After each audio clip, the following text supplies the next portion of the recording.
Spanish 1, Introduction Sentences 109 through 112. All right, let me mention a couple clips you might want to check out. Adjectives Part 1, Adjectives Part 2, and you might want to take a glance at uno, bueno, malo before nouns. All right, 109. Who is your best friend? ¿Quién es tu mejor amigo? ¿Quién es tu mejor amigo? 110. My best friend is Ricardo. Mi mejor amigo es Ricardo. Mi mejor amigo es Ricardo. 111. What is Ricardo like? ¿Cómo es Ricardo? ¿Cómo es Ricardo? And finally, 112. Ricardo is short and fat. Ricardo es bajo y gordo. Ricardo es bajo y gordo. All right, Mr. Holt, I am so confused by this word TU. Half the time it's got an accent, and half the time it doesn't. Help me. Well, if you're talking to your friend, you must say to.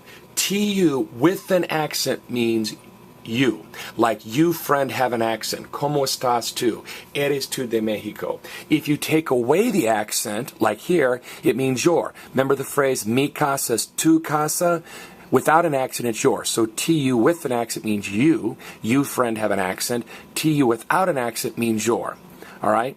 Now, Mr. Holt, I'm confused. Why does the word best go in front of friend? Isn't best an adjective?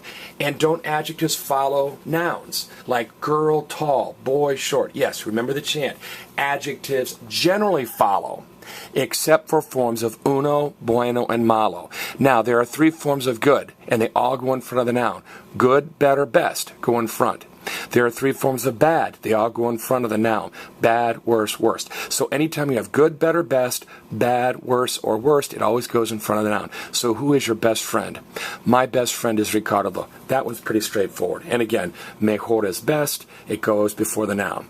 Now, we've had como es phrases before. Como es tu profesor? What is your teacher like? Como es tu casa? What is your house like? Como es tu perro? What is your dog like?